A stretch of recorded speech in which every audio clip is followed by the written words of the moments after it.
Noong 1939, habang ang Europa ay naghahanda para sa isa pang digmaan, nakipagkasundo si Stalin kay Hitler ukol sa paghahati ng ilang mga bansa sa pagitan ng dalawang rehimen.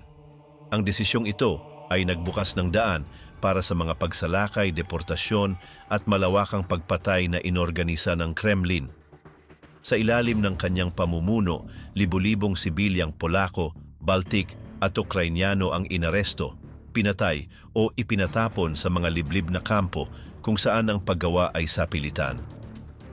Sa panahon ng digmaan, ang hukbong pula ay sumulong sa mga teritoryong banyaga gamit ang isang lohika ng pananakop na kinabibilangan ng mga pang-aabuso, pang-aalipusta at paghihiganti. Samantalang sa loob ng bansa, ang mga purga ay patuloy na aktibo, lumaganap ang antisemitismo at ang panggigipit ay kumalat sa milyon-milyong tao.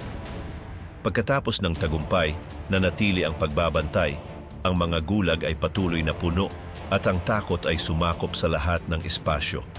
Hindi tinigil ni Stalin ang ganap na kontrol kahit pagkatapos ng digmaan. Bawat desisyon, bawat katahimikan ay pinapalakas ng isang sistema na nagpaparusa ng walang abiso. Paano kaya naging posible na isang tao lamang ang nagpapanatili ng isang malawak na network ng terorismo sa panahon at pagkatapos ng pinakamalaking digmaan ng siglo?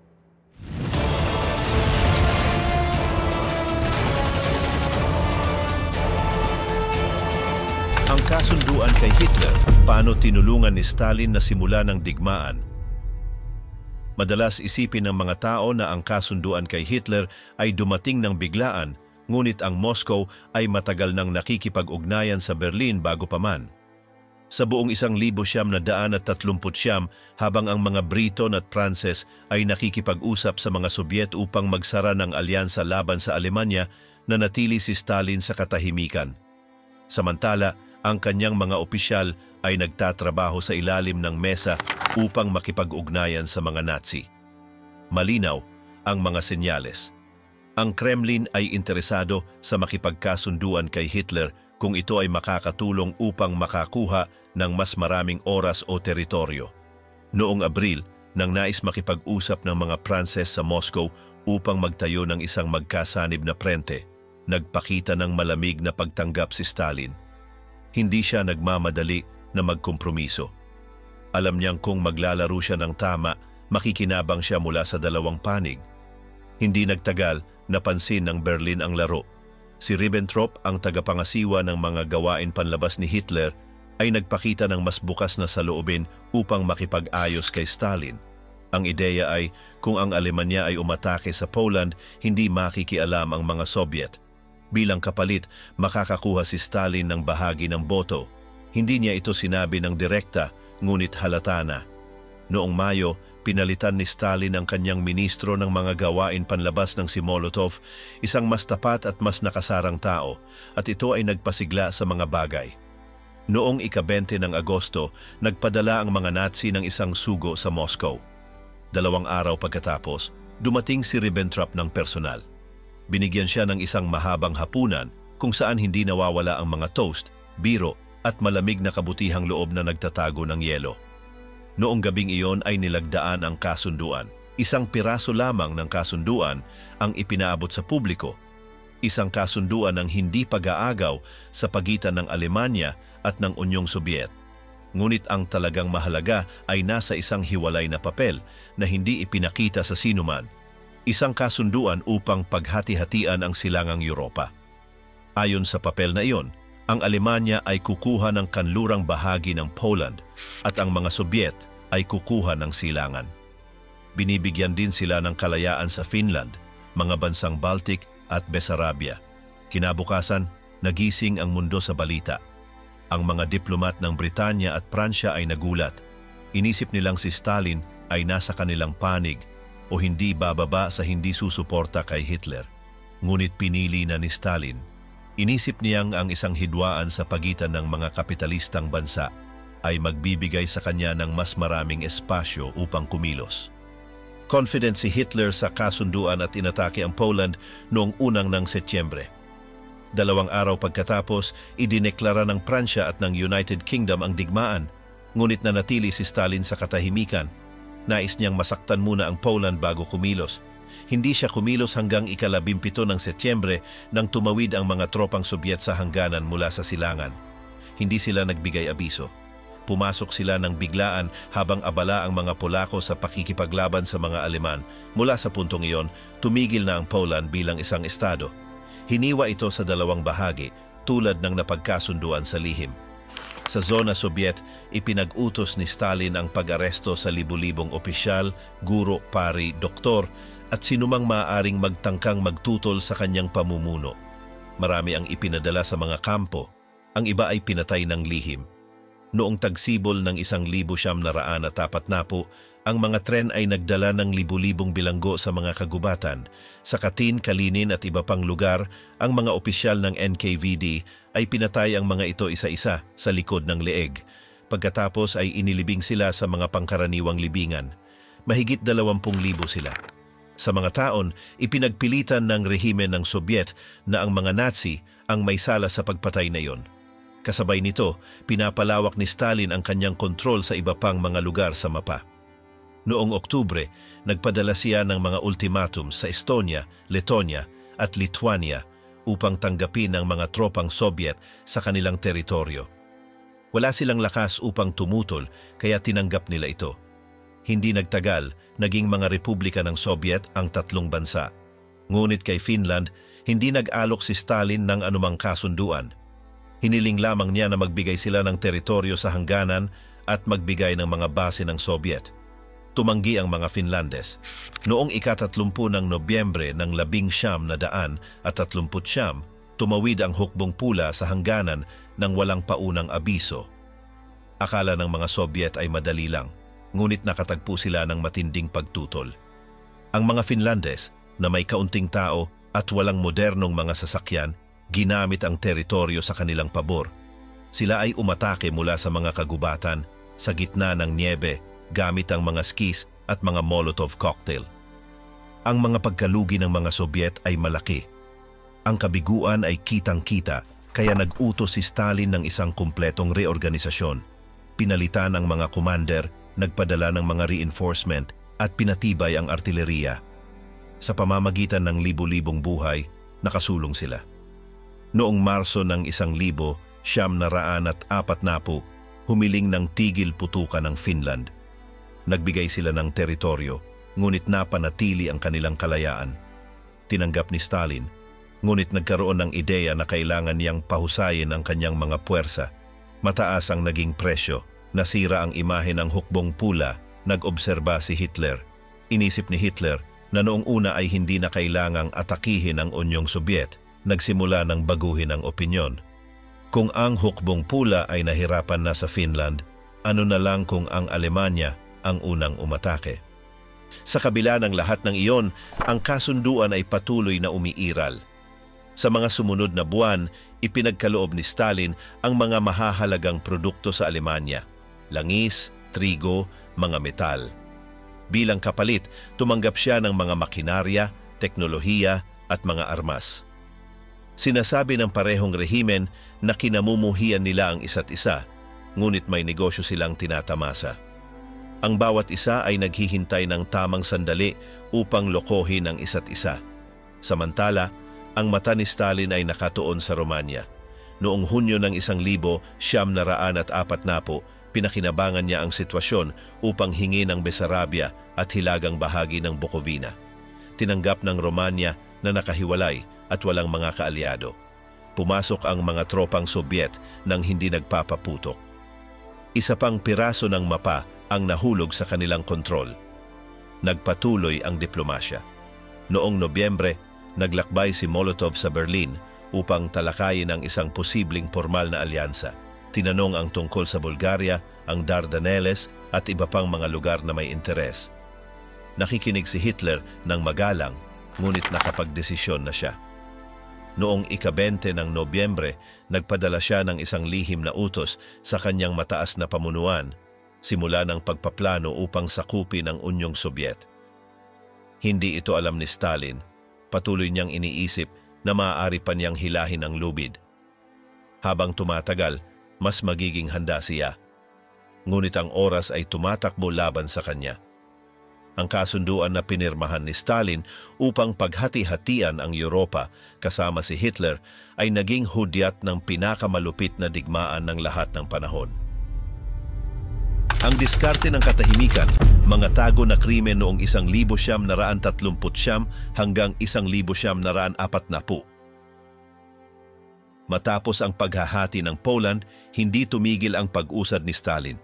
Nang walang babala, sinimulan niyang patatagin ang kanyang dominyo sa lugar na tinitiyak ng kasunduan kay Hitler. Una, ang mga bansang Baltic. Ang Lithuania, Latvia at Estonia ay tumanggap na ng presensya ng mga tropang Sobyet sa kanilang mga hangganan mula noong nakaraang taon, ngunit ngayon ay nais ng Moscow ang ganap na kontrol. Noong Hunyo ng 1940, ang tatlong republika ay tumanggap ng mga ultimatum. Ang utos ay simple, magtatag ng mga bagong gobyerno na kontrolado ng mga taong kaalyado ng Moscow at hayaan na ang hukbong pula ang magkontrol sa mga kalye. Sa loob ng ilang araw, natapos ang proseso. Nagsagawa ng mga eleksyon na walang tunay na kompetisyon at, tulad ng inaasahan, ang lahat ng mga bagong asambleya ay humiling na maging bahagi ng Unyong Sobyet. Tinanggap ito ni Stalin ng walang pagkaantala. Para sa mundo, ito ay isang nakatagong aneksasyon. Para sa mga Sobyet, isang malinis na pag-usad. Samantala, ang mga mata ni Stalin ay nakatuon na sa ibang lugar. Ang Romanya ay mahina, nakahiwalay at walang suporta. Nauna na itong naisip ni Hitler. Ayon sa napagkasunduan, ang Besarabia ay bahagi ng sona ng Sobyet, ngunit lumampas si Stalin. Hinihingi niya rin ang hilagang bahagi ng Bukovina na hindi kasama sa lihim na kasunduan. Nang matanggap ng mga Romanian ang banta, hindi sila nag-alinlangan. Noong 28 ng Hunyo, ang hukbong pula ay tumawid sa ilog Dniester. Sa ilang araw nakuha nila ang kontrol ng mga rehiyong tinukoy, ngunit nagkaroon ng problema. Sa daan, nakatagpo sila ng mga tropang Aleman na gumagalaw din sa lugar. Bagamat walang labanan, nagkaroon ng tensyon. Inisip ng mga komandante ng Sobyet na ang mga Aleman ay tumawid na sa itinalagang linya. Ganon din ang sinabi ng Berlin. Tumindi ang mga talakayan. Malapit nang magkasagupa ang dalawang magkaalyadong bansa. Sa wakas, ang bawat panig ay umatras. Ngunit malinaw na ang babala, may hangganan ang kooperasyon. Nagsimulang magduda si Hitler. Bagamat ang kasunduan ay nanatiling buo, hindi na ito kasing tibay tulad ng dati. Napansin ng Berlin na hindi tumitigil sa pagpapalawak si Stalin. Ang pagkuha sa mga bansang Baltic at ang presyon sa Balkans ay nagpahina sa mga alarma. Ang mga ulat ng intelihensya ay nagbabala na ang Moscow ay nagdadala ng mas maraming tropa, pinapalakas ang kanilang mga posisyon at naghahanap ng mga pagkakataon sa iba pang mga rehiyon. Sa ganitong konteksto, ipinadala si Molotov sa Berlin. Naglakbay siya noong ika-12 ng Nobyembre ng 1940 upang palakasin ang mga ugnayan. Sa mga pagpupulong kay Hitler at Ribbentrop, mariing iginiit ni Molotov na dapat makilahok ang Unyong Sobyet sa anumang susunod na kasunduan. Tinanong niya ang tungkol sa Finland, Bulgaria, ang Dardanelles at iba pang mga pangunahing lugar. Ang kanyang saloobin ay matigas, halos mapanlaban. Hindi ito nagustuhan ni Hitler. Hindi nagpakita si Molotov bilang kasosyo, kundi bilang isang taong dumating upang magbigay ng mga utos. Habang tumatagal ang mga pag-uusap, sinubukan ng mga Aleman na pakalmahin ang tono, ngunit malinaw na ang atmosfera ay tensyonado. Nang bumalik si Molotov sa Moscow, ibinahagi niya ang kanyang mga impresyon kay Stalin. Hindi na interesado ang Alemanya na panatilihin ang kasunduan. At tama siya. Di nagtagal binigyan ni Hitler ng go signal ang plano upang atakihin ang Unyong Sobyet. Tinawag itong Operasyon Barbarossa. Bagamat hindi patiyak ang petsa, nagsimula ng gumalaw ang makinarya. Patuloy ang kasunduan ng hindi pag-atake, ngunit ito ay isang panlabas na anyo na lamang. Alam ng bawat panig na ang pagsabog ay isang bagay na oras na lang. Habang nangyayari ito, ipinagpatuloy ni Stalin ang paglilinis sa mga teritoryong bagong nasakop. Sa mga rehiyon ng Poland na kontrolado ng Moscow, ang aparato ng pagpapahirap ay tumakbo ng walang tigil. Ang NKVD ay nagklasipika ng mga bilanggo ayon sa kategorya. Ang mga itinuturing na delikado ay tinatanggal. Kasama sa kanila ang mga opisyal, hukom, intelektual, doktor, pari, pulis at guro. Isa sa pinakamalupit na krimen ay ang pagpatay sa Katyn. Bagamat ito ay pinlano at isinagawa noong 1940, ito ay nanatiling lihim sa loob ng mga taon. Noong Marso, ipinakita ni Beria kay Stalin ang isang ulat. Dito, iminungkahi niyang tanggalin ang mahigit 20,000 bilanggo. Pumirma si Stalin ng utos ng hindi nag-aalangan. Mula Abril, nagsimula ang mga pamamaril. Ang mga biktima ay dinala sa mga liblib na lugar. Tinali ang kanilang mga kamay, tinakpan ang kanilang mga mata, at pinatira pa. Pagkatapos, ang isang ahente ng NKVD ay nagbabaril sa likod ng kanilang mga ulo, isa-isa, araw-araw. Kapag natapos, ang mga katawan ay iniiwang nakatambak sa mga libingan. Sa Katyn, Kalinin, Kharkov at iba pang mga lugar, inulit ang parehong pattern. Wala sa mga biktima ang nahatulan. Sa loob ng mahabang panahon, itinanggi ng Moscow ang kanilang pananagutan. Kahit na noong natagpuan ng mga Aleman ang mga libingan noong 1943, iginiit ng Kremlin na ito ay isang pagsasabuatan. Tanging noong 1990 lamang inamin ang katotohanan, isang malawakang pamamaslang inutos mula sa tuktok ng kapangyarihang Sobyet. Ang ganitong uri ng mga aksyon ay hindi nag-iisa. Sa mga bansang Baltic, isinagawa rin ang mga purga. Libu-libong tao ang inaresto, dinala sa ibang lugar o pinatay. Ang mga etnikong minorya, mga lider ng politika at ang sinuman na may kaugnayan sa dating pamahalaan ay itinuturing na kahina-hinala. Ang mga tren ay araw-araw na umaalis patungong Siberia. Walang tanong, listahan lang. Habang ang rehimen ay patuloy na lumalakas, ang propaganda ay nagpapatibay ng bawat hakbang. Ang mga bagong teritoryo ay ipinakita bilang bahagi ng malaking pamilyang Sobyet. Ang mga larawan ay nagpapakita ng masayang mga manggagawa, bagong mga paaralan at mga pulang bandila na sumasalubong sa mga plaza.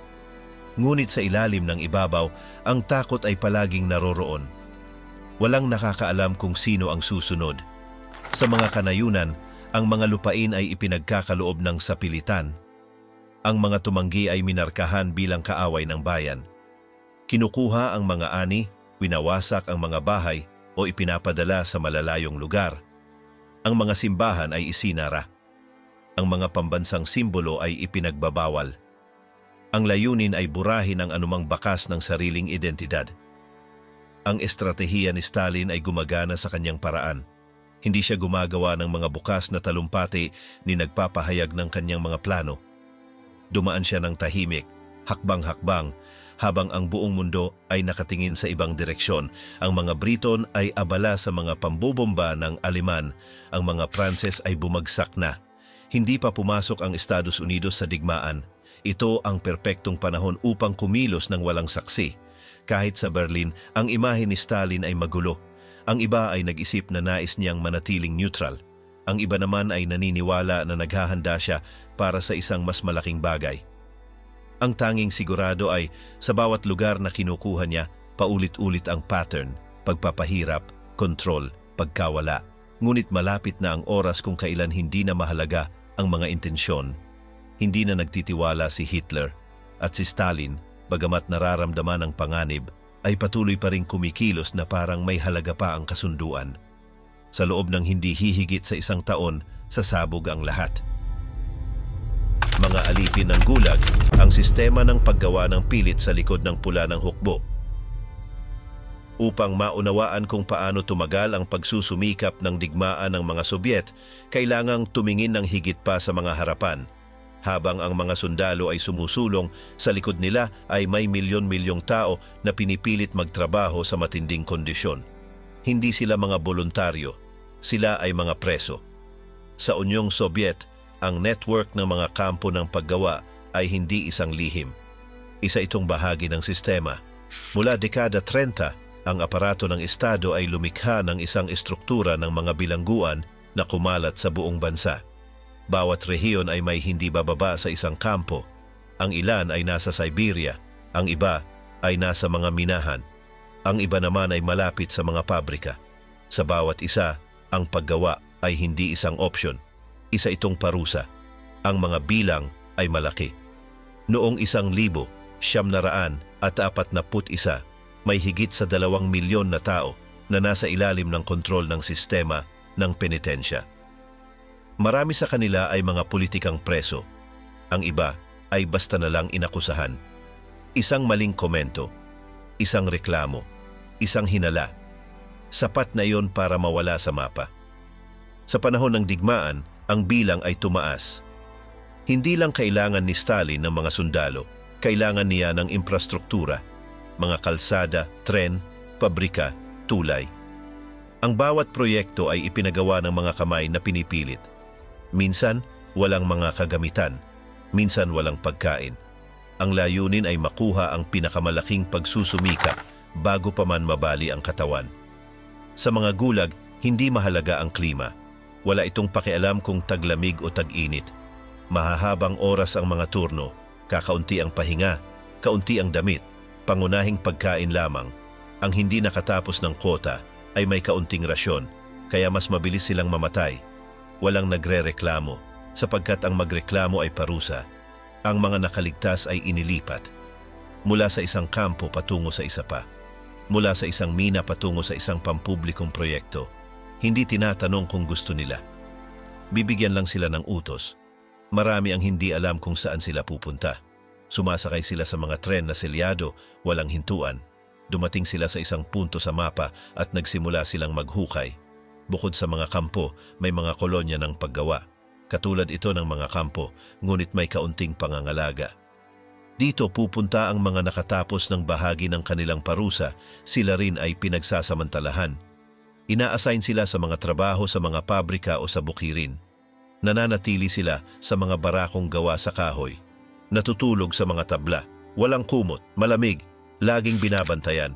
Isang mahalagang bahagi ng sistema ay ang deportasyon. Inililipat ni Stalin ang mga buong bayan. Ang mga buong etnisidad ay inilipat mula sa kanilang mga rehiyon patungo sa mga liblib na lugar. Binigyan sila ng kaunting oras upang mag-impake. Sumakay sila sa mga kargamentong tren. Nagtuloy sa ilang linggong biyahe. Pagdating, iniwan sila sa gitna ng wala upang magtayo ng mga bahay, upang mabuhay. Sa panahon ng digmaan, pinalakas ang mga deportasyong ito. Anumang grupo na itinuturing na hindi mapagkakatiwalaan ay aalisin. Ang mga Tatar ng Crimea, ang mga Tsetseno, ang mga Aleman mula sa Volga. Walang sino man ang ligtas. Hindi mahalaga kung naglingkod sila sa pula ng hukbo. Ang hinala ay sapat na upang mawala sila sa mapa. Kasabay nito, ang sistema ay nagbigay ng mga yaman. Ang ginto, uling, kahoy, langis. Lahat ng ito ay dumaan sa mga kamay ng mga alipin. Ang mga produktong ito ay nagpapakain sa makinarya ng digmaan. Isang paikot na proseso. Ang mga preso ay gumagawa ng aparato militar. At ang aparatong ito ay kumuha pa ng mas maraming teritoryo. Ang mga nakamit sa harapan ay binabayaran ng pawis at dugo sa likod. Pinapaniwala ng estado ito bilang isang pangangailangan. Sinasabi nilang ito ay depensa, na ang bawat sakripisyo ay mahalaga, na ang bawat preso ay isang panloob na kalaban. Walang sinuman ang nagsalita tungkol sa rehabilitasyon ni tungkol sa katarungan. Tanging ang produksyon lamang. Ang mga tao ay mga numero. Ang mas maraming nagpo-produce ay mas matagal na bubuhay. Ang hindi nakakatulong ay pinalitan. Ang pinakamataas na pamumuno sa sistema ay ang NKVD. Mula sa Moscow, inaayos nila ang mga paglilipat, nagtatakda ng mga kwota at nagdedesisyon ng mga parusa. Ang bawat direktor ng kampo ay sumasagot para sa mga resulta. Kung hindi naabot ang layunin, may mga consequences. Hindi para sa mga preso, para sa mga gwardiya. Kaya naman, ang presyon ay palaging naroroon. Ang mga nakatagong numero ay brutal. Milyon-milyon ang dumaan sa mga kampo. 100,000 ang namatay na hindi nag-iwan ng bakas. Walang paglilitis, walang libingan. Isang numero na lang sa isang talaan. Minsan wala pa ito. Sa mga opisyal na alaala, sila ay mga traidor. Sa practice, sila ay mga alipin. Ang sistema ay hindi natapos kasama ng digmaan. Sa halip, ito ay pinalawak. Ang unang ginamit na kasangkapan ng panloob na pananakop ay naging isang makina ng kumpletong kontrol. Sa mga bagong teritoryong sinakop, ipinagawa ang parehong formula. Ang hindi sumusunod ay nawawala. Pati mga sundalong Sobyet ay pinarusahan. Kung sila ay nahulog bilang mga bihag ng kaaway, itinuturing silang mga traidor. Pagbalik nila, ipinadala sila sa mga kampo. Minsan, sa loob ng mga taon, kahit na sila ay lumaban, kahit na hindi nila ibinaba ang kanilang mga armas, dahil lamang sila ay nahuli. Mas tiwala si Stalin sa mga patay kaysa sa mga buhay. Mas gusto niyang alisin ang anumang duda. Ang sino mang nagpapakita ng kahinaan ay kahina-hinala at ang hinala ay sapat na upang mawala ang lahat. Kaya ang takot ay nagpapanatili ng kaayusan. Walang nagtatangkang magtanong. Walang nagtatangkang sumalungat. Lahat ay alam na ang linya ay manipis. Ginagamit din ng sistema ang mga tagapagbalita.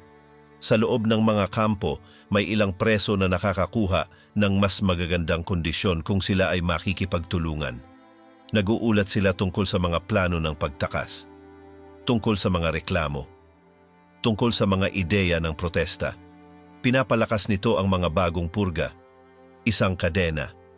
Ang bawat isa ay nag-iingat ng kanilang balat sa pamamagitan ng pagbebenta sa iba. Hindi ligtas ang mga bata kapag ipinadala ang isang pamilya kasama ang lahat. Mga sanggol, matatanda, mga kabataan. Sa mga kampo, nagtatrabaho rin sila. Ang iba sa mga workshop, ang iba sa mga kusina, ang iba ay naglilinis. Wala ng kabataan, tanging ang rutina, tanging ang pagsunod. Ang mga sakit ay karaniwan. Ang lamig ay pumapatay. Ang tuberculosis ay normal. Ang mga sugat ay hindi ginagamot. Ang mga katawan ay humihina ng mabilis. Ang karaniwang buhay ay maikli. Ang tumagal ng mas matagal ay sa pamamagitan ng swerte o ng lakas o sa paggawa ng hindi ganoong kabigat na trabaho. Habang ang propaganda sa kabilang banda ay nagpapakita ng ibang bagay, mga pelikula, mga placard, mga talumpati. Lahat ay nagsasabi ng pagkakaisa, tagumpay, kapatiran. Hindi binanggit ang mga kampo o ang mga kamatayan o ang mga itim na listahan. Ang bansa ay dapat magmukhang malakas, maayos at makatarungan, kahit na sa loob ay bumabagsak na. Ang impyerno sa likod ng mga linya ng Soviet, mga krimen sa digmaan. Nang inilunsad ni Hitler ang kanyang opensiba laban sa Unyong Sobyet, noong ika-22 ng Hunyo, 1930, ang hukbong pula ay hindi handa. Dumaan ang mga tropang Aleman sa hangganan ng mabilis, winasak ang mga posisyon, pinaligiran ang mga buong hukbo, at iniwan ang libu-libong patay. Ngunit sa likod ng harapan, ang tunay na pighati ay nangyari sa likurang linya ng Sobyet. Si Stalin, sa harap ng pagkabigla at kahihiyan, ay tumugon ng mahigpit. Hindi laban sa mga mananalakay, kundi laban sa kanyang mga sarili. Inutusan niyang tratuhin bilang mga traidor ang mga sundalong umatras. Naglagay ang NKVD ng mga unit sa likod ng mga linya hindi upang pigilan ang mga Aleman, kundi upang magputok laban sa kanilang mga sariling sundalo kung sila'y tatakas. Ang patakarang ito ay hindi bago. Nasubukan na ito sa panahon ng mga purga, ngunit ngayon ipinapatupad ito sa kalagitnaan ng digmaan. Ang mga sinumang pinaghihinalaan ay inaaresto ng walang paglilitis. Minsan isang reklamo lang o isang titig, o pagdating ng huli, maliwanag ang mensahe, agarang parusa. Dumami ang mga pagpatay. Ginagawa ito sa bukas na mga larangan sa harap ng ibang mga sundalo upang magsilbing halimbawa. Ayon sa mga opisyal na estadistika, daan-daang libo ang inaresto sa loob ng hukbong pula. Mula 1091 hanggang 1095, higit sa 1,000,000 at kalahating sundalo ang ikinulong dahil sa di umano'y kabiguan, paglabag, o hinala ng pakikipagtulungan. Ang iba ay ipinadala sa mga kampo ng paggawa. Ang iba ay pinatay sa pamamagitan ng firing squad. Samantala, iniwan ng pagsulong ng mga Aleman ang mga buong lugar na walang kontrol. Sa mga lugar na ito, ang NKVD ay pumapasok matapos ang kaaway. Hindi upang magpalaya, kundi upang maglinis. Ang mga buong pamilya ay ipinadala sa pagdeportasyon. Ang mga nakaranas ng pamumuhay sa ilalim ng okupasyong Aleman ay minarkahan bilang mga traidor, maging ang mga bata, maging ang mga matatanda. Hindi alintana kung sila ay nakipagtulungan o hindi. Sa Ukraine, Belarus at mga bansang Baltic, ang mga pag-uusig ay napakalawakan. Hinanap ang anumang posibleng pinagmula ng resistensya. Ang mga nagsasalita ng ibang wika ay binabantayan. Ang mga naging opisyal sa ilalim ng mga Nazi ay pinatay ng walang paglilitis. Ang mga relihiyoso ay inakusahan ng pagsabog ng kaguluhan. Ang paglilinis ay hindi ideolohikal. Ito ay ganap. Ang karahasang sexual ay naging bahagi rin ng pagsulong ng mga Sobyet. Habang ang hukbong pula ay pumapasok sa Alemanya at silangang Europa, ang mga panggagahasa ay naging sistematikong gawain. Ang mga kababaihan mula sa lahat ng edad ay inaatake sa kalagitnaan ng araw, sa mga kalye, sa kanilang mga tahanan, kasama ang kanilang mga anak. Alam ito ng mga opisyal, minsan ay pinapalampas nila. Minsan, ginagamit nila ito bilang pamamaraan ng teror. Sinasabi nilang ito ay paghihiganti na nararapat sa mga Aleman. Ngunit sa maraming kaso, ang mga biktima ay hindi mga sundalo ng kaaway. Sila ay mga sibilyan, mga babaeng Polish, Hungarian, Romanian, maging mga Sobyet na pinalaya mula sa mga kampo. Walang ligtas. Tinatayang libu-libong kaso ang naitala. Ang ilang mga bayan ay naiwang walang tao. Ang mga kababaihan ay nagtatago sa mga basement. Nagsusuot ng maskara bilang mga matanda. Tinatakpan ang kanilang mga mukha. Gayunpaman, nagpapatuloy ang mga pang-aabuso. May mga komandante na nagtatangkang pigilan ito. Ngunit kakaunti sila. Karamihan ay mas piniling tumingin sa ibang direksyon. Sa Berlin, sa pagtatapos ng digmaan, naging mas masahol pa ang sitwasyon. Tinataya na higit sa 1 milyon ang mga kababaihan na inabuso ng mga tropang Sobyet sa Alemanya. Marami ang namatay. Ang iba ay nagkaroon ng permanenteng sugat. Ang isyu ay pinatahimik sa loob ng mga dekada. Pinapalaganap ng mga Sobyet na ito ay propaganda lamang. Ngunit ang mga mismong sundalo ng Sobyet ay nag-iwan ng testimonya. Ang iba ay nagsulat ng mga diaryo. Ang iba ay nagsalita pagkatapos. Ikinuwento nila kung paano pinayagan ng mga opisyal ang mga pag-atake, kung paano ipinamahagi ang mga kababaihan sa mga unit, kung paano walang sino man ang pinarusahan. Ang impunidad ay ganap. Sa loob mismo ng hukbong pula, ang teror ay palaging naroroon. Kung ang isang sundalo ay magreklamo, ipinapadala siya sa isang batalyon ng parusa. Dito, ang mga kondisyon ay mas masahol pa kaysa sa harapan. Ginagamit sila para sa mga misyon na tiyak ang kamatayan. Nililinis ang mga minadong larangan. Nagsasagawa ng mga pag-atake nang walang suporta. Ang mga nakaligtas ay ibinabalik. Ang mga hindi ay basta na lamang nawawala sa talaan. Ang mga bihag na Aleman ay hindi rin pinalad. Sa maraming pagkakataon, sila ay pinatay agad o pinapamartya ng walang pagkain o tubig sa loob ng mga araw. Ang mga nakaligtas ay pinilit magtrabaho, walang proteksyon, walang medikal na atensyon. Libo-libo ang namatay sa unang taglamig, ngunit ang pinakamatinding brutalidad ay nangyari sa mga dilim. Ang mga unit ng NKVD ay may mga listahan ng mga pangalan. Ang mga biktima ay dinadala sa gabi, minsan sa mga truck, minsan alakad. Walang nakakaalam kung saan. Alam lang nila, hindi na sila babalik. Ang mga mass grave ay paulit-ulit na binubuksan. Sa mga rural na lugar, sa mga kagubatan, sa mga likod na bakuran, ang lohika ay simple. Ang lahat ng amoy ng disidensya ay dapat mawala. Walang pinapayagang dahilan. Ang takot ay ang pangunahing gamit. Alam ng mga opisyal na ang isang maling ulat ay maaaring magdulot sa kanila ng buhay. Kaya ang pagsunod ay bulag. Tinutupad ang utos, isinasara ang mga record, at nagpapatuloy. Hindi kailanman inamin ni Stalin ang mga krimen na ito. Sa kanyang mga talumpati, pinag-uusapan niya ang katarungan, kalayaan, at moral na tagumpay. Hindi niya kailanman binanggit ang mga purga, mga panggagahasa, o mga internong pagpatay. Para sa kanya, ang lahat ng magpapatibay sa kontrol ng Estado ay wasto. Ang layunin ay nagpapaliwanag sa pamamaraan. Nang matapos ang digmaan, marami ang naniniwala na titigil ang teror. Ngunit hindi ito nangyari. Ang mga nasakop na lugar ay nanatiling nasa ilalim ng pangangalaga. Nagtatag ng mga network ng mga impormante. Kinontrol ang mga radyo, mga simbahan, mga universidad. Ang bawat espasyong panlipunan ay pinasok. Walang iniwang pagkakataon para sa pagkakataon. Ang mga naging bihag na Sobyet sa kamay ng mga Aleman ay pinagmulan ng investigasyon. Ang ilan ay pinalaya. Ang iba ay ipinadala sa mga kampo. Ang mga kababaihang ginahasa ay hindi nakatanggap ng tulong. Ang ilan ay inakusahan ng pakikipagtulungan. Ang iba ay nagpakamatay. Ang trauma ay doble.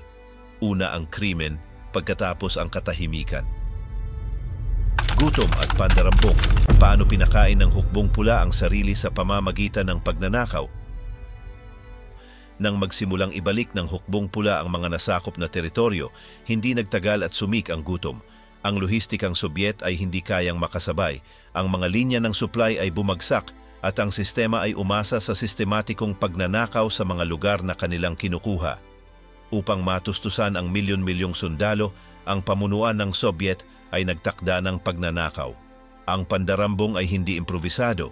Ito ay inorganisa mula sa itaas. Ang mga opisyal ay nakatanggap ng mga malinaw na utos, kumuha ng mga pagkain, hayop, damit, gasolina, lahat ng maaaring magamit. Ang mga sakahan ay nilimas, ang mga kubol ay naubos sa mga hayop, ang mga karwahe, tren at mga truck ay pinuno ng lahat ng matatagpuan. Walang pagpipilian ang lokal na populasyon. Kung ang sinuman ay nagtangkang magtago ng pagkain, sila ay binubugbog. Kung sila ay nagprotesta, sila ay inaaresto. Ang mga tropa ay pumapasok sa mga bayan na may listahan. Kinukuha ang kinakailangan, ngunit halos hindi nagbigay ng anuman kapalit. Ang mga resibo ay mga papel na walang halaga. Ito ay nagsisilbing tanda kung aling pamilya ang nalamangan. Hindi lamang ang mga sibilyan ang apektado ng gutom. Maraming sundalo ang namumuhay ng ayon sa araw. Kung ano ang kinakain nila ay nakadepende sa kanilang nakukuha. Ang iba ay nakikipagpalitan ng relo o sigarilyo kapalit ng tinapay. Ang iba ay basta na lamang pinipuwersa ang mga pintuan at nilalimas ang lahat. Ang mga bodega, mga pantry, mga pugon, lahat ay nire-review. Kung may natira, kinukuha nila. Ang mga lungsod ay naubos din, hindi lamang ng pagkain kundi ng mga bagay. Mga piano, mga ilaw, mga bisikleta, mga relo, mga alpombra. Lahat ng maaaring buhatin ay kinuha. Sa maraming pagkakataon, ang mga sundalo ay nagpapadala ng mga pakete sa kanilang mga tahanan. Ginagamit nila ang militar na koreo upang magpadala mula sa mga bota hanggang sa mga gramophone.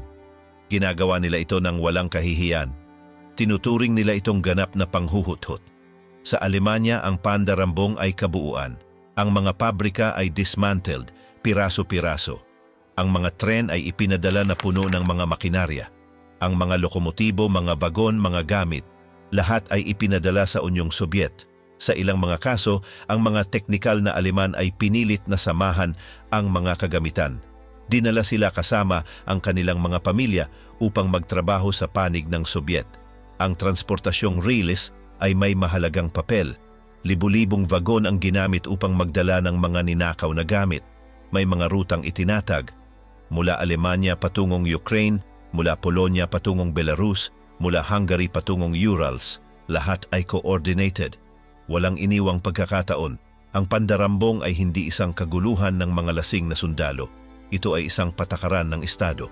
Sa mga kampo, ang mga Sobyet ay kinokonpiska rin ang mga bihag na Aleman. Ginagamit sila upang magbuhat, mag-disassemble, maghukay, mag-empake. Hindi sila binabayaran. Hindi sila pinapalakas ng maayos. Marami ang namatay habang nagtatrabaho, hindi dahil sa direktang parusa, kundi dahil sa pagkapagod, dahil sa lamig, dahil sa sakit. Sila ay itinuturing na disposable. Ang ginto ay bahagi rin ng mga nakaw. Sa Berlin, ang mga Sobyet ay kinuha ang sentral na bangko. Inalis nila ang mga bar ng ginto, mga barya, mga alahas. Ganito rin ang nangyari sa Budapest, Prague at iba pang mga kabisera. Ang hindi maipadala ay pinainit at tinunaw. Ang hindi natagpuan ay pinilit hanapin, minsan sa pamamagitan ng pagpapahirap. Sa Romania, ang mga bodega ng alak ay nilimas. Sa Hungary, kinuha nila ang mga kabayo ng karera. Sa Austria, kinuha nila ang mga instrumento ng orkestra. Wala ng limitasyon. Lahat ng may halaga ay kinuha. Ang mga kapaki-pakinabang ay ipinadala sa harapan. Ang mga luho ay ipinadala sa Moscow. Ang mga mataas na opisyal ay hindi lamang alam kung ano ang nangyayari, pinapayagan nila ito. Ang ilang mga general ay gumagawa ng mga personal na listahan. Pinipili nila kung anong mga kasangkapan ang nais nila, anong mga painting, anong mga china. Nagpapadala sila ng mga sealed container. Ang mga sundalo ang nagdadala. Ang mga sibilyan ay nanonood at walang nagsasalita. Dahil ang pagsasalita ay maaaring magdulot ng kamatayan. Sa silangang harapan, ang pandarambong ay may ibang mukha. Dito, hindi naghahanap ng mga alahas o relo. Ang hinahanap ay ang makatawid sa buhay. Ang mga tropang Sobyet ay kinukuha ang mga patatas, mga seryal, mga manok. Kapag hindi nila natagpuan ang pagkain, kumuha sila ng panggatong, mga damit, mga gamit. Kung anong magagamit upang makaraos ng isa pang gabi sa ilalim ng mga bituin, ito ay gutom at galit. Ngunit ang pandarambong ay nag-iwan ng mas malalim na sugat. Hindi lamang dahil sa material na pagkawala, kundi dahil sa mensahe. Ang kalayaan ay may kasamang parusa. Ang populasyong sibilyan na nauna ng pinausukan ng mga Nazi, ngayon ay piniga ng kanilang mga hinihinalang tagapagligtas. Ang mga bayan na umaasa sa tulong ay nakatanggap ng pandarambong. Sa mga alaala mula sa panahong iyon, marami ang nagkukwento kung paano nila itinago ang konting bagay na mayroon sila. Inilibing nila ang harina, itinago nila ang hamon sa bubong, itinatago nila ang mga mahahalagang bagay. Ang iba ay pinapaiyak ang mga bata upang madistract ang mga sundalo. Ang iba ay tumakas sa kagubatan. Ito ay isang araw-araw na laban upang mapanatili ang kahit kaunting bagay.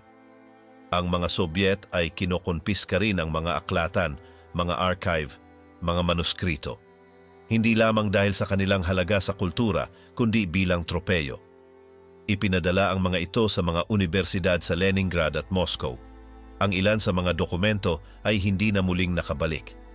Ang iba ay lumitaw pagkatapos ng ilang dekada. Ang kaalaman ay naging bahagi rin ng pandarambong. Sa antas ng opisyal, pinagtibay ng Kremlin ang lahat. Sinasabi nilang ito ay reparasyon, na ang Alemanya ay kailangang magbayad para sa pagkawasak, na ang silangang Europa ay kailangang magbigay ng kabayaran para sa mga gastos ng pagsisikap ng Sobyet. Ngunit ang pandarambong ay walang sukat. Ang mga kapaki-pakinabang ay kinuha. Ang mga simboliko, kinuha rin. Ito ay paghihiganti. Ngunit ito rin ay sistema. Ang epekto sa ekonomiya ay malakas. Maraming bayan ang nawalan ng mga reserba, walang mga makinarya, walang mga gamit. Ang pagbabalik loob ay mabagal. Ang ilang mga sektor ay tumagal ng mga taon upang muling makapag-produce. Ang iba ay hindi na nakabangon. Ang mga ninakaw ay hindi na naibalik. At ang natira ay sirado. Maging sa mga lugar ng Sobyet, ang pandarambong ay nangyari sa loob. Ang mga tropa ay kinokonpiska sa Ukraine, Belarus at ang Caucasus. Ang hukbong pula ay hindi pumipili sa pagitan ng banyaga at lokal. Ang layunin ay kunin ang kinakailangan. Ang digmaan ay nagpapatibay sa lahat. Ang mga sundalong bumabalik sa bahay ay may mga maletang puno. Ang iba ay may higit pang mga bagay kaysa sa mga bagay na hindi nila naranasan. Tinuturing nila itong gantimpala. Tinuturing nila itong katarungan. Tinuturing nila itong panghuhuthot. Walang humihinto sa kanila. Walang nagtatanong sa kanila. Ang katahimikan ay bahagi ng proseso. Ang pandarambong ay nag-iwan din ng mga psikolohikal na epekto. Para sa marami, ang pagnanakaw ay naging ugali. Nawawala ang respeto sa ari-arian. Sa postdigma, ang mga ulat ay nagsasabing tumaas ang mga krimen, tumaas ang karahasan. Tumaas ang kawalan ng tiwala sa lipunan. Ito ay hangover ng isang mapanira na okupasyon, ngunit ang pinakamalala ay ang normalisasyon. Itinuro na ang lahat ay wasto kung mula sa kalaban, na ang layunin ay nagpapawalang bisa sa paraan, na ang tagumpay ay nagbibigay ng karapatan. Ang mensaheng ito ay tumagos ng malalim. Nagtatakda ito ng isang henerasyon, at humubog ito sa isang kultura kung saan walang hadlang ang kapangyarihan. Nang dumating ang mga paglilitis sa Nuremberg, ang mga krimen ng panig ng Sobyet ay nanatiling hindi tinutukan. Ang pandarambong, ang mga panggagahasa, ang mga pagpatay ay hindi na itampok. Ang mga Sobyet ay umupo bilang mga hukom, hindi bilang mga akusado. Ang mga nakaw ay nakatago na at walang naghabol. Ang mga kapaki-pakinabang na kaalyado, paano pinaglaruan si Churchill at Roosevelt? Noong ikalawang digmaang pandaigdig, nagawa ni Stalin ang isang bagay na tila imposibleng mangyari, makuha ang tiwala ng dalawang pinakamakapangyarihang lider ng kanlurang mundo. Si Churchill mula sa London, si Roosevelt mula sa Washington. Pareho nilang inisip na kaya nilang kontrolin ang diktador na Soviet. Ngunit sa katotohanan, siya ang gumagamit sa kanila para sa kanyang kapakinabangan. Simula noong 1941, ang Unyong Sobyet ay tumanggap ng tulong mula sa Estados Unidos at Gran Britanya. Mga eroplano, truck, pagkain, gasolina, armas. Mga milyong tonelada, lahat ay libre. Bilang kapalit, ang tanging kinakailangan ni Stalin ay manatili sa digmaan laban kay Hitler. At ginawa niya ito, ngunit ginamit din ang tulong na ito upang palakasin ang kanyang internal na dominyo. Si Churchill ay patuloy na naglalakbay. Sinusubukan niyang pigilan ang pag-usad ng mga Sobyet sa silangang Europa. Nagmumungkahi siya ng mga plano, estratehiya, mga limitasyon. Si Stalin ay nakikinig, ngumiti, at pagkatapos ay ginagawa ang kabaligtaran. Si Roosevelt sa kabilang banda ay naniniwala sa ideya ng isang mundong walang mga imperyo. Tinuturing niya si Stalin bilang isang kapaki-pakinabang na kasosyo, isang maaasahang tao kahit nakakit-akit. Sa mga pribadong liham, nagpapanggap si Stalin na interesado siya sa kapayapaan.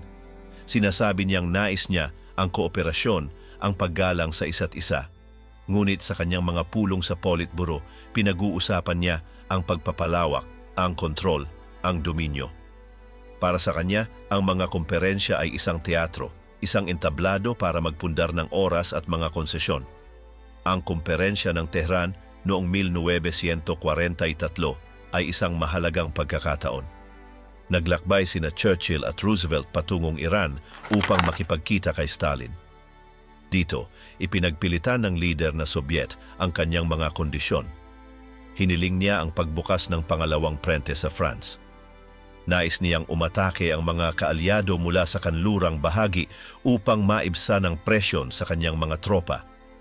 Ipinanukala ni Churchill na dumaan sa Italy, mag-advance mula sa timog. Matindi itong tinutulan ni Stalin. Nais niyang hatiin ng mga Aleman ang kanilang mga puwersa. Nais niyang ang mga Briton at Amerikanong sundalo ay magdanas ng mas maraming pagkamatay. At nakamit niya ito. Sinusuportahan ni Roosevelt si Stalin, kinumpirma ang operasyon sa Normandy. Sa parehong kumperensya, ipinaliwanag ni Stalin na ang Poland ay mananatiling nasa ilalim ng kontrol ng Sobyet. Walang tumutol. Nagduda si Churchill.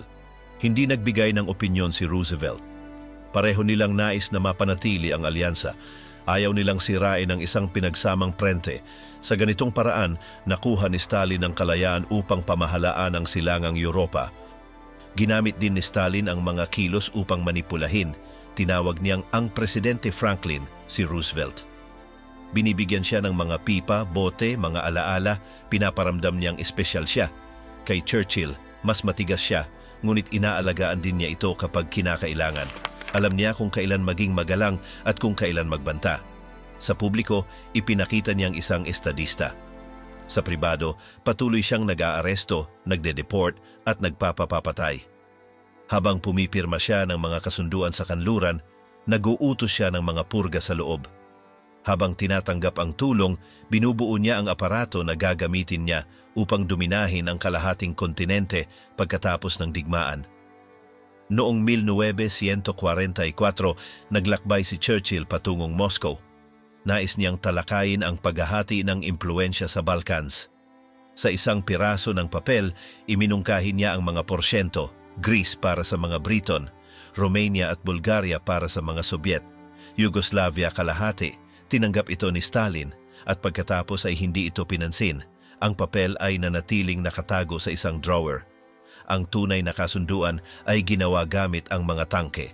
Patuloy ang pagpapadala ng tulong mula sa mga Briton at Amerikano. Ang bawat convoy papuntang Arctic ay nagkakahalaga ng buhay, ngunit ang Moscow ay tumanggap ng mga lokomotora, harina, gamot, mga pampasabog. Hindi tumigil ang tulong na ito. Kahit na nalaman ang mga masaker ng mga Soviet, kahit na ang mga ulat ay nagsasalita ng malawakang pang-aapi. Sa kumperensya ng Yalta noong 1945, nagkita-kita muli ang tatlong lider.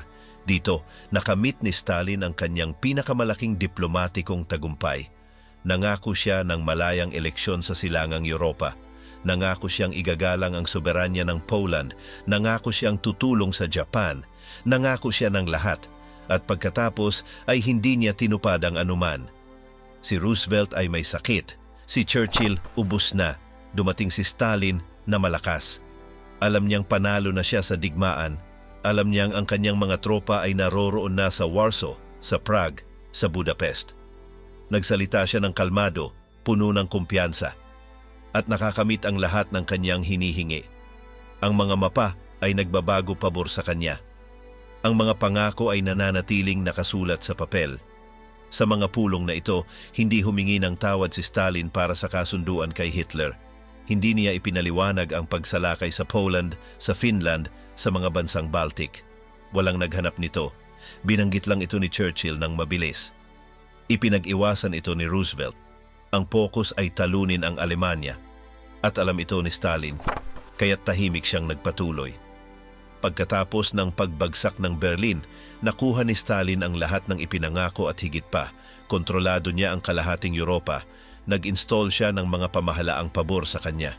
In-deport niya ang mga kalaban, sinensor ang press, isinara ang mga hangganan. Hindi dumating ang mga malayang eleksyon, ngunit wala ng paraan ang mga kaalyado upang pigilan siya. Tapos na ang digmaan, at natsil na ang okupasyon. Nagpatuloy ang mga liham sa pagitan ni Roosevelt at Stalin. Magkaibigan, may mga magagalang na pangungusap, para bang lahat ay makatarungan, para bang hindi alam ang katotohanan. Ipinakita ng propaganda ng mga Soviet ang mga larawan ni Stalin kasama ang kanyang mga kaibigan na sina Churchill at Roosevelt. Sinasabing magkasama nilang iniligtas ang mundo. Ngunit isa lamang ang nakinabang. Ilang taon matapos iyon, isinulat ni Churchill ang kanyang pagkakamali. Inamin niyang minamaliit niya si Stalin, na sobrang nagtitiwala siya. Si Roosevelt ay namatay pagkaraan ng ilang panahon matapos ang Yalta. Hindi niya nakita ang halaga ng kanyang mga konsesyon. Ang mga nakakita ng mga ito ay ang mga bayan sa silangan na pinagsamantalahan ng isang sistemang nagkunwaring kaalyado. Ang mga bayani na nagdudulot ng takot kung paano ang pagkapanalo ay nagiging isang pagdududa. Sa kalagitnaan ng digmaan, habang ang mga sundalong Soviet ay nakikipaglaban sa harapan, may isa pang labanan na nagaganap sa likuran. Hindi ito laban sa mga Nazi. Ito ay laban sa loob ng kanilang sistema. Nakikita ni Stalin ang mga kalaban sa lahat ng dako, pati na ang kanyang mga general. Para sa kanya, hindi sapat ang katapatan.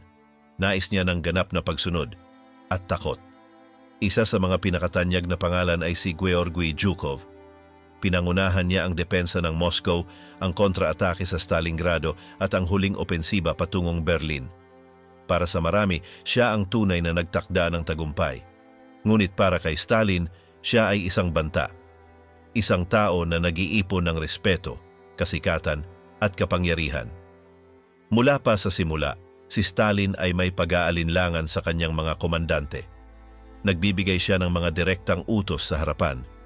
Nakikialam siya sa mga plano. Binabago ang mga estratehiya nang hindi kumokonsulta. Nais niyang kontrolin ang lahat. Ang personal na inisyatiba ay itinuturing na hamon. At ang tagumpay sa militar ay maaaring magbago sa isang hatol. Nakamit ni Zhukov ang mga tagumpay, ngunit nakalikha rin siya ng maraming kaaway. Ang kanyang estilo ay direkta. Nagbibigay siya ng matitinding utos. Pinaparusahan ang hindi kasanayan.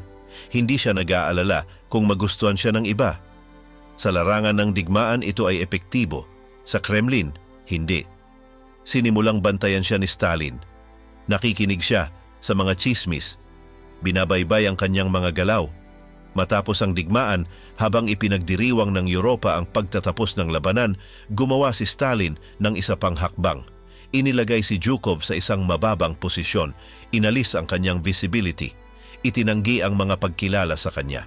Inakusahan siya ng pag-aari ng mga gamit na ninakaw mula sa Alemanya. Isang dahilan, ngunit sapat na upang mapahiya siya. Hindi si Zhukov ang nag-iisa. Ang iba pang mga komandante ay nadegrado, inaresto o pinilit na magretiro. Ang ilan ay nagsilbi ng matapang sa loob ng maraming taon. Ngunit ngayon itinuturing silang potensyal na mga traidor. Ang sistema ay hindi nagbibigay ng gantimpala sa kahusayan. Tanging ang pagsunod ang pinapaboran. Sa mga archives, lumitaw ang mga peking ulat, mga anonimong reklamo, mga liham na naharang. Lahat ay ginagamit bilang dahilan upang kumilos. Isang hindi tamang komento, isang kahina-hinalang usapan, isang hindi aprobadong pagkakaibigan. Ang anumang detalye ay maaaring gamitin upang magbigay katarungan sa isang purga. Ang mga pamilya ng mga general ay nakaranas din ng paghihirap. Pinagtatanong ang mga asawa, inilalabas ang mga anak mula sa mga paaralan, kinukumpiska ang mga ari-arian, isang buong kampanya, hindi lamang laban sa mga individual, kundi laban sa kanilang kapaligiran. Maliwanag ang mensahe, wala ni isa ang ligtas. Ang pagbabalik ng mga sundalo mula sa harapan ay hindi rin naging maganda ang pagtanggap. Marami ang bumalik na may mga sugat, mga kwento at mga tanong. Natatakot si Stalin na ang pakikipag-ugnayan sa iba't ibang kultura, mga tao at mga ideya ay magtanim ng mga pagdududa, kaya't nagsagawa siya ng mga pagsala, mga pagsusuri, mga talaan. Ang mga naging bihag ay itinuturing na mga suspect, hindi bilang mga biktima, kundi bilang mga potensyal na mga traidor. Pinagtatanong sila, ini-isolate, pinapadala sa mga kampo. Sa libo-libo, hindi pinayagan ang muling pagsasama. Ang kanilang karanasan sa kamay ng kalaban ay nag-iwan ng marka sa kanilang buhay. Pinalakas ang pagbabantay sa loob ng hukbong pula. Naglagay ng mga komisyoner ng politika, mga ahente ng NKVD, mga tagapagbalita. Ang anumang opisyal ay maaaring isumbong dahil sa pagdududa, pagbibitiw o pagtatanong. Ang disiplina ay pinanatili sa pamamagitan ng takot, hindi sa respeto. Samantala, si Stalin ay nagsasagawa ng mga parada, nagbibigay ng mga medalya, nagsasalita tungkol sa pagkakaisa. Ngunit sa likod ng mga tabing, unti-unti niyang pinapalakas ang kanyang sariling hukbo. Ang hindi tiwala ay naging kabuuan. Mas pinili niyang may malupit na puwersa kaysa sa isang mahusay na puwersa. Ang mga akademya ng militar ay apektado rin. Pinapalitan ang mga manual, binubura ang mga pangalan, isinusulat muli ang kasaysayan. Itinuturo na ang tagumpay ay gawa ng partido, hindi ng mga komandante. Ang mga mag-aaral ay inuulit ang mga slogan. Nag-aaral sila ng katapatan, hindi ng estratehiya. Sa mga sumunod na taon, ang ilang mga general ay nagtangkang ibalik ang kanilang lugar. Sumulat sila ng mga memoirs, naghahanap sila ng suporta. Ngunit sila ay binabantayan, binubuksan ang kanilang mga liham, iniiwasan ang kanilang mga bahay. Inaalala nila na sila ay buhay dahil sa desisyon, hindi sa karapatan. Si Zhukov ay nanatili ng tahimik sa loob ng maraming taon. Hindi siya nagsasalita sa publiko, hindi siya lumilitaw sa mga kaganapan.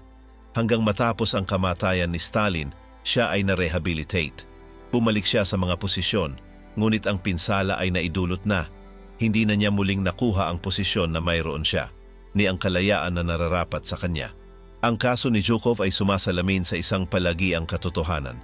Sa sistema ni Stalin, ang personal na tagumpay ay mapanganib. kailangang itago ang talento. Ang pagsunod ay mas mahalaga kaysa sa tagumpay. Ang pagdududa ay isang batas, at ang kapangyarihan ay pinanatili sa pamamagitan ng pag-aalis ng mga kumikinang. Ibinubunyag ng mga archives na si Stalin ay nagplano ng mas malalaking purga. Mayroon siyang mga listahan, mga ulat, mga investigasyon.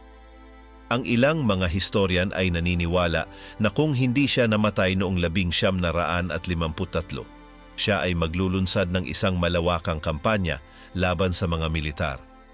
Ang tinatawag na komplot ng mga doktor ay simula lamang.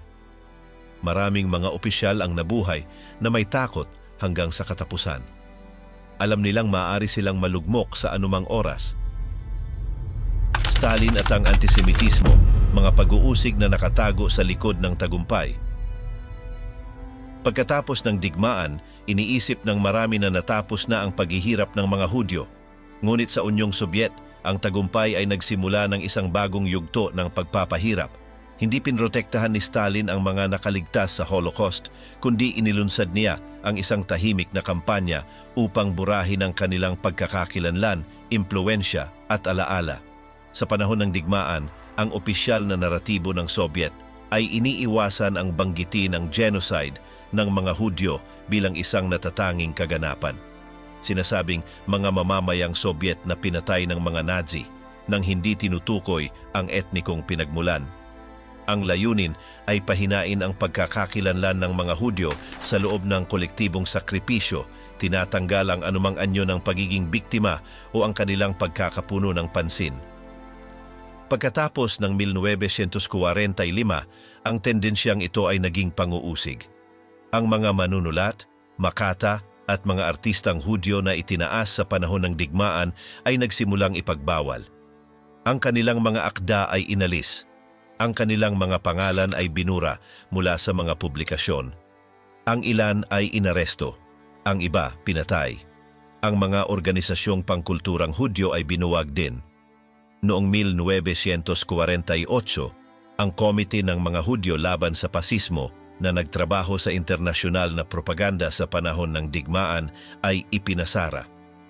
Ang mga miyembro nito ay inakusahan ng espionage, pagtataksil at mga aktibidad na makabansa. Mga malabong akusasyon, ngunit sapat upang bigyan ng dahilan ang kanilang pagkawala. Si Solomon Mihuels, isa sa mga pinakasikat na aktor sa bansa at isang sentral na figura ng komite, ay namatay sa isang sinadyang aksidente sa kalsada. Sa totoo lang, siya ay pinatay sa utos mismo ni Stalin. Ang kanyang kamatayan ay ipinresenta bilang isang hindi planadong kaganapan, ngunit nagmarka ito ng simula ng isang serye ng mga selektibong pagpatay. Nagsimulang gumamit ang pahayagan ng isang lihim na wika, mga salitang tulad ng cosmopolite na walang ugat o unfaithful na intellectual ay halos palaging ginagamit laban sa mga mamamayang Hudyo. Inaakusahan sila ng pagpapalaganap ng mga banyagang ideya ng pagkakaroon ng dobleng katapatan ng hindi pag-unawa sa diwa ng mamamayang Sobyet. Pinagbawalan din ng mga pahayagan ang pagtalakay ng mga kampo ng extermination bilang mga krimen laban sa mga Hudyo. Sa mga paglilitis laban sa mga Nazi, ang mga piskal ng Sobyet ay iniiwasan ang salitang Hudyo. Sinasabing mga biktima ng mga sibilyan. Isinusulat muli ang kasaysayan habang ito'y nangyayari. Kasabay nito, pinalaganap ang ideya na ang mga Hudyo ay sobra ang pagkakaroon ng representasyon sa mga pangunahing propesyon, medisina, agham, pamamahayag, sining. Pinapalakas nito ang hindi pagkakatiwalaan. Ipinagpapalagay na sila ay kumukuha ng mga posisyon na dapat ay para sa mga tunay na Sobyet. Isang nakakubli na anyo ng diskriminasyon sa institusyon. Ang pinakamatinding kaso ay nangyari sa tinatawag na komplot ng mga doktor. Noong 1943, ilang mga doktor, karamihan ay mga Hudyo, ay inakusahan ng pagtatangkang pumatay sa mga lider ng Sobyet sa pamamagitan ng pagpapakilala ng lason. Ang kaso ay itinayo sa mga puwersadong pag-amin, imbentong ebidensya at mga kampanya ng pahayagan na nakakatakot. Ang mga akusado ay mga kilala, iginagalang at may dekadang karanasan sa pagtatrabaho sa mga ospital ng Estado. Ngunit hindi ito nakaligtas sa kanila. Sila ay inaresto, tinorture at pinilit na pumirma ng mga pahayag. Ang pahayagan ay nagsabi ng isang internasyonal na medikal na pagsasabwatan.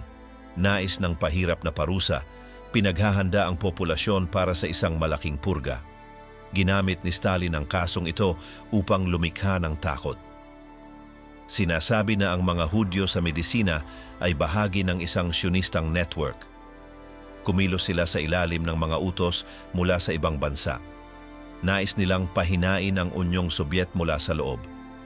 Hindi lamang layunin ng kaso ang magparusa sa ilan, kundi upang gawing lehitimo ang isang malawakang kampanya. Sa mga buwan bago ang kanyang kamatayan, binilisan ni Stalin ang mga plano. Naghahanda ng mga deportasyon, naghahanda ng mga tren. Pinag-uusapan ang pagpapadala ng mga libong Hudyo ng Sobyet sa silangan. Hindi dahil sa mga krimen, kundi bilang isang hakbang ng pag-iingat. Isang paulit-ulit na pagtatangkang, nakatago, ng ginawa niyang pagkilos sa ibang mga grupo. Ipinakita ng mga memoir ng panahon ng takot. Mga pamilya na nagtatago ng mga dokumento. Mga pagpapalit ng apelyido. Mga sinusunog na liham. Ang ilan ay nagtangkang burahin ang anumang ugnayan sa mga institusyong Hudyo. Ang iba ay nagpasya na lang. Alam nila na sa sistemang iyon, walang pwedeng magpigil sa isang utos.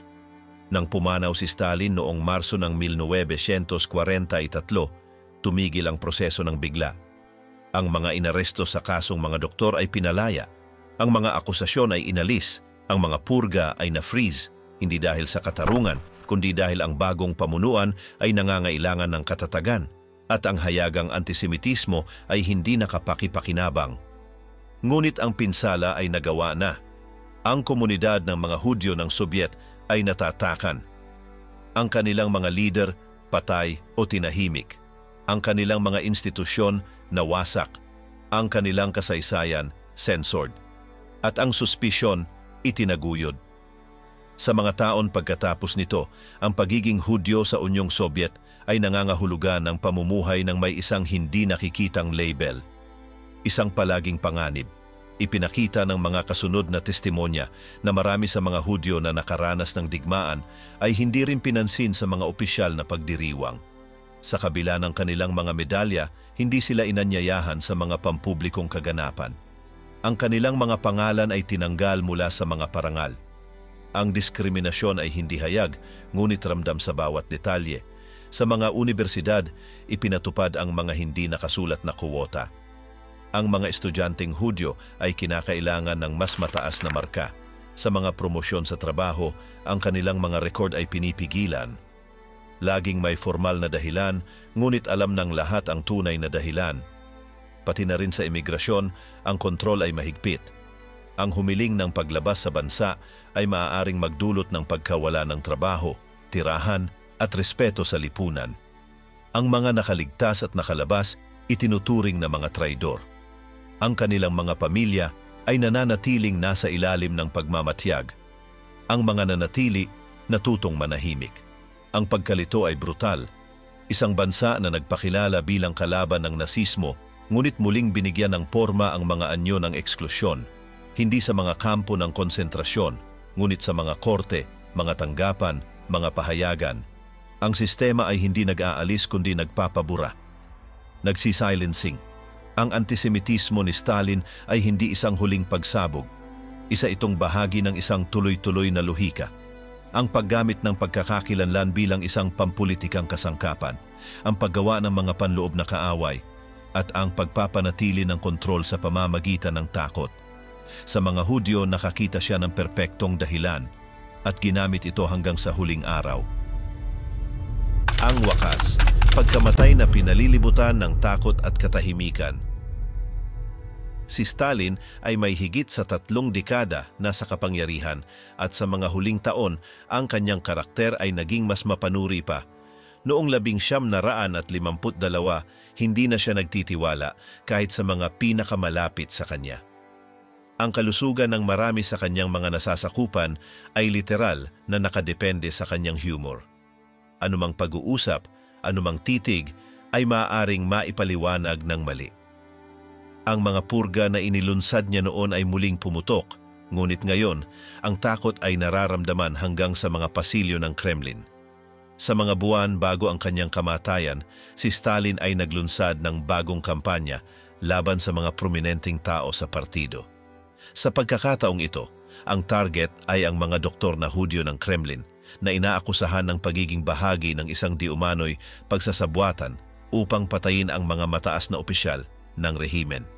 Ang kasong ito, na ipinanganak mula sa mga pahayag na nakuha sa ilalim ng presyon, ay kilala bilang ang komplot ng mga doktor. Maraming mga espesyalista ang naaresto at ang iba ay nasa ilalim ng pagbabantay, habang ang opisyal na pahayagan ay nagpalala ng paranoia gamit ang mga headline na nagpapalaganap ng galit at hindi pagkakatiwalaan. Si Stalin, na kumbinsido na ang kanyang sariling mga kasamahan ay nais siyang lasunin, ay nagsimulang iwasan ang anumang malapit na kontak. Palaging nagbabago ang kanyang rutina, binago ang kanyang medical team, at nilimitahan ang pag-access sa kanyang pinakamalapit na mga tao. Kahit ang mga may dekadang tapat na serbisyo ay hindi makalapit ng hindi binabantayan, si Stalin ay hindi matulog ng maayos, naglalakad sa gabi at nagsusulat ng mga pangalan na kalaunan ay nawawala mula sa mga bilog ng kapangyarihan. Sa ilalim ng ganitong klima ng pagsususpetsa, noong gabi ng unang araw ng Marso 1953, si Stalin ay kumain kasama sina Beria, Malenkov, Khrushchev at Bulganin sa kanyang datsa sa Kunchevo. Ang pag-uusap ay umabot hanggang hatingabi. Nagbiro sila, uminom ng alak mula sa Georgia at nag-usap tungkol sa politika. Nang umalis siya upang magtungo sa kanyang kwarto, nagbigay siya ng utos na huwag istorbohin sa anumang pagkakataon. Iyon ang kanyang huling malinaw na utos. Sa buong araw ng ikalawang araw ng Marso, hindi nagpakita si Stalin.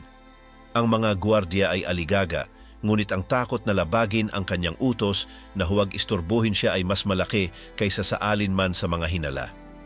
Naka-off ang mga ilaw, wala nang naririnig na galaw.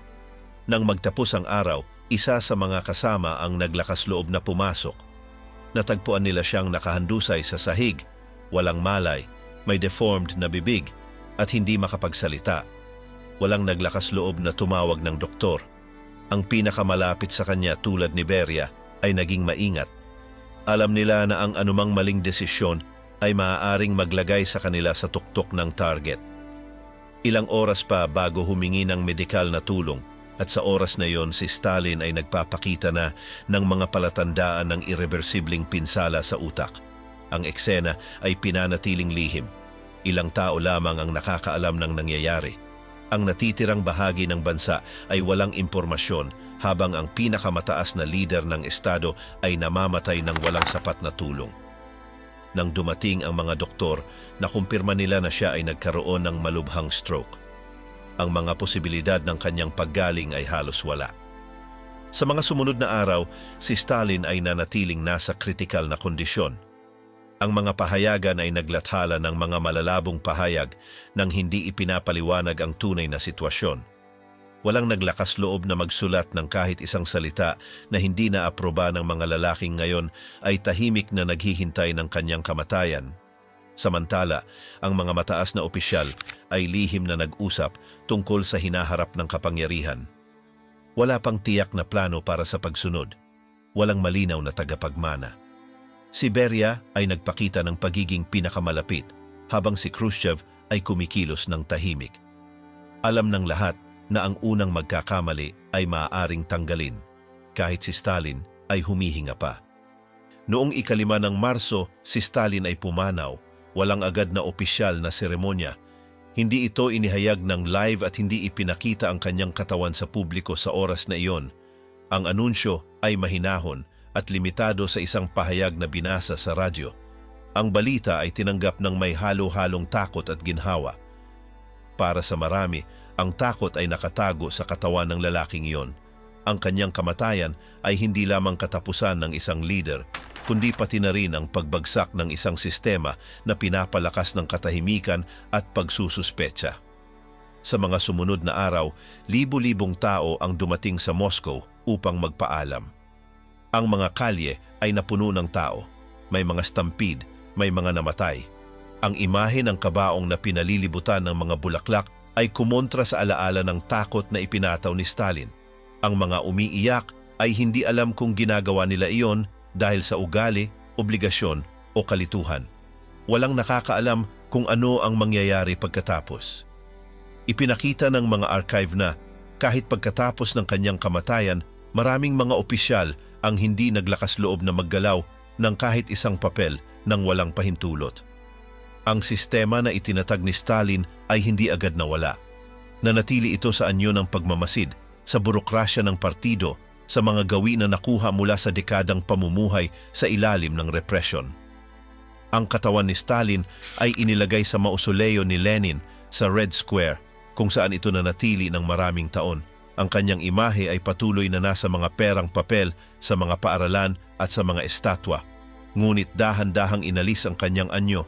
Noong 1956, si Khrushchev ay naglunsad ng proseso ng de-Stalinization, tinuligsa ang mga krimen at labis na nagawa sa ilalim ng kanyang pamumuno. Ito ay isang kontroladong pag-ikot, limitado, ngunit simbolikong malakas. Ang pagbabago na iyon ay hindi nagtanggal ng mga nangyari.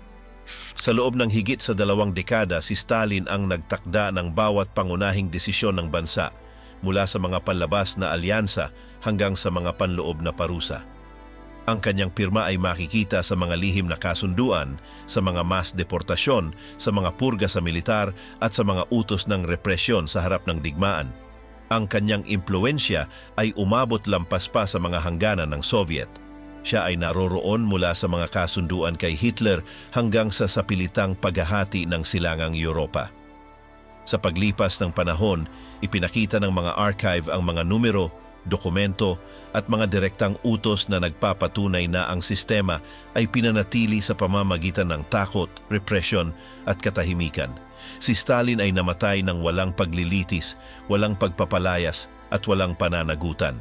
Ang kanyang iniwan ay isang modelo ng kapangyarihang burokratiko, autoritarian at punitibo na nakadokumento sa bawat archive na nakaligtas.